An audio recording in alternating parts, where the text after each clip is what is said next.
দেখছেন ঝটপট সারাদিন প্রেজেন্টিং বাই এইচবিএন নিউজ। শান্তিপুরে এটিএম ভাঙায় রেঞ্জ, হাতুড়ি, প্লাস সহ নদিয়ার পায়রাডাঙ্গার সুধন্য সূত্রধার নামে এক যুবককে গ্রেপ্তার করল শান্তিপুর থানার পুলিশ। পুলিশ সূত্রে খবর, ধৃত ওই যুবক পুলিশের কাছে স্বীকার করেছে সে এটিএম এর টাকা নেওয়ার জন্যই এটিএমটি ভাঙার চেষ্টা করে। তবে এলাকার সিসিটিভি ফুটেজ সহ এলাকার একাধিক তথ্য খতিয়ে দেখে এই যুবককে গ্রেপ্তার করা হয়েছে বলে পুলিশ সূত্রে খবর। সম্প্রতি কলকাতার বেআইনি অস্ত্র কারখানায় চালানো অভিযোগে এসটিএফ যে 4 জনকে গ্রেপ্তার করেছে তার মধ্যে একজন নদিয়ার শান্তিপুর সূত্রাগড়ের বাসিন্দা জয়ন্ত কুমার দত্ত। সূত্রের খবর, ওই ব্যক্তি সরকার অনুমোদিত অস্ত্র কারখানায় চাকরি করার সুবাদে একটি বেআইনি অস্ত্র কারখানা চালাতেন।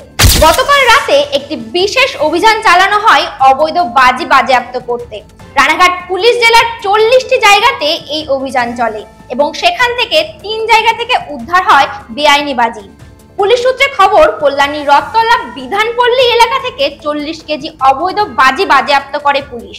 অপরদিকে চাকদা থানার চাদুরিয়া মালোপাড়া এলাকা থেকে 9 কেজি 400 গ্রাম অবৈধ বাজি উদ্ধার করে পুলিশ। অপরদিকে গাংনাপুর থানার বিবেকানন্দ পল্লী থেকে 5 কেজি অবৈধ বাজি বাজেয়াপ্ত করে পুলিশ। ঘটনায় 3 জনকে গ্রেপ্তার করা হয়। পুলিশ সূত্রে খবর, ধৃত 3 জনের নাম উত্তম দাস, অভিজিৎ হালদার এবং রাজু শীল। এদের মধ্যে উত্তম দাসের বাড়ি কল্যাণী রথতলার বিধানপল্লী এলাকায়, অভিজিৎ হালদারের বাড়ি চাকদার চাদুরিয়া মালোপাড়া এলাকায় এবং রাজু শীলের বাড়ি গাংনাপুর রানাঘাট বিবেকানন্দ পল্লী এলাকায়। দোষীদের বিরুদ্ধে আইনানুগ ধারা লাগু করে তদন্ত শুরু করেছে রানাঘাট পুলিশ জেলা। ব্যারাকপুর বিএন বসু হাসপাতাল রোডে বসেই পরীক্ষা দিলেন অসুস্থ এক পরীক্ষার্থী। নপাড়া থানায় গারুলিয়া মিল হাই স্কুলের ছাত্র আনসার আলী এবারের মাধ্যমিক পরীক্ষার্থী। ওর সিট পড়েছে ইছাপুর বিভু কিঙ্কর হাই স্কুলে। শুক্রবার রাতের দিকে জ্বর নিয়ে এসে ব্যারাকপুর বিএন বসু হাসপাতালে ভর্তি হয়। শনিবার মধ্যশিক্ষা পর্ষদের সহযোগিতায় বিএন বসু হাসপাতালের বেডে বসেই অঙ্ক পরীক্ষা দেন আনসার আলী। মহিলাদের জন্য ওয়াশরুম, প্রতীক্ষালয় সহ আধুনিক বাস স্ট্যান্ড ও কমিউনিটি হলের শিলান্যাস অনুষ্ঠান অনুষ্ঠিত হলো।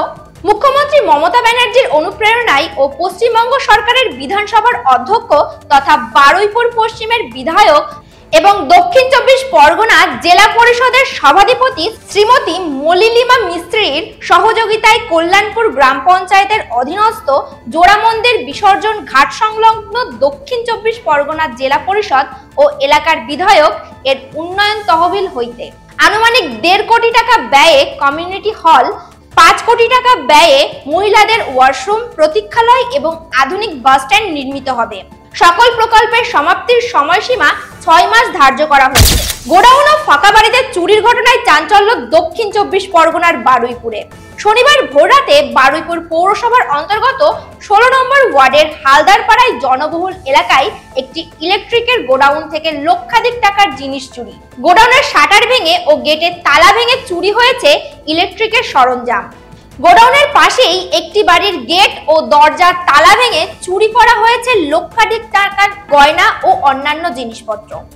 ঘরে সিসিটিভি ক্যামেরা থাকায় তার চিপ খুলে নিয়ে গিয়েছে দুষ্কৃতীরা। জনবহুল এলাকায় পরপর 2 জায়গায় চুরির ঘটনায় রীতিমতো আতঙ্কে রয়েছে গ্রামবাসীরা। বোলপুরের লাইক বাজারে তৃণমূল নেতার বাড়ি লক্ষ্য করে বোমাবাজির অভিযোগ। কঙ্কালীতলা পঞ্চায়েতের তৃণমূল কনভেনর আলেফ শেখের গ্যারেজে চালে বোমা ছোড়ে দুষ্কৃতীরা, এমনটাই অভিযোগ তৃণমূল নেতার। তিনি কাজল শেখ অনুগামী বলেই পরিচিত। এই এলাকায় কঙ্কালীতলা পঞ্চায়েতের উপপ্রধান তথা অনুব্রত ঘনিষ্ঠ মামুন শেখের বাড়ি লক্ষ্য করে মাসখানেক আগেও বোমাবাজির অভিযোগ উঠেছিল। স্বাভাবিকভাবেই তৃণমূলের 2 পক্ষের মধ্যে বেশ কয়েক মাস ধরেই চাপা উত্তেজনা চলছে এলাকায়। তার মধ্যেই এদিন আবারও বোমাবাজির ঘটনায় চাঞ্চল্য ছড়িয়েছে। আদিবাসী আবাস উপভোক্তার প্রথম কিস্তির 60,000 টাকা চুরি। বাঁকুড়া জেলা ইন্দাস ব্লকের মঙ্গলপুর গ্রাম পঞ্চায়েতের পরীক্ষাপাড়ার বাসিন্দা ময়না হেমব্রম রাজ্য সরকারের তত্ত্বাবধানের বাংলার বাড়ি প্রকল্পের বাড়ি তৈরি করার জন্য প্রথম কিস্তির 60,000 টাকা পেয়েছেন ময়না হেমব্রম। নিকটবর্তী ব্যাংক থেকে সেই টাকা তুলে ঘরে এনে বাক্সের মধ্যে রাখে। গত 13 ফেব্রুয়ারি সকালে প্রতিদিনের মতো অন্যের জমিতে দিনমজুর খাটতে যায় ময়না হেমব্রম। বাড়ি ফাঁকা থাকার সুযোগে চোর তার বাড়ি থেকে বাক্সের তালা ভেঙে সমস্ত টাকা চুরি করে নিয়ে চম্পট দেয়। অসহায় অবস্থায় ময়না হেমব্রম দ্বারস্থ হয় ইন্দাস থানায়। অভিযোগ পেয়ে তদন্ত শুরু করে পুলিশ। অভিযোগ পেয়ে 24 ঘন্টার মধ্যে ওই চোরকে গ্রেপ্তার করে ইন্দাস থানার পুলিশ। জানা যায় অভিযুক্তর বাড়ি ওই গ্রামেই। জিজ্ঞাসাবাদ করার পর সে সম্পূর্ণ চুরির কথা স্বীকার করে। এরপর চুরি যাওয়া 60,000 টাকা এবং তালা ভাঙার যন্ত্রপাতি উদ্ধার করে তার কাছ থেকে। সূত্রের খবর, এক সপ্তাহ ধরে রামপুরহাটে গভর্নমেন্ট মেডিকেল কলেজ ও হাসপাতালের এক্স-রে বন্ধ। বিপাকে রোগী ও তাদের পরিবারের লোকজন। নাবালক নাতির সামনে ঠাকুমাকে বটি দিয়ে কুপিয়ে বাড়িতে লুটপাট চালালো বলে অভিযোগ। রবিবার ভোরে ঘটনাটি ঘটেছে মালদার হবিবপুর থানার বুলবুলচন্ডির 3 নম্বর কেন্দুয়া গ্রামে। ঘটনায় আক্রান্ত মহিলা আন্নাবালা মৃধা রক্তাক্ত অবস্থায় মালদা মেডিকেল কলেজে ভর্তি হয়েছেন পরিবারের দাবি।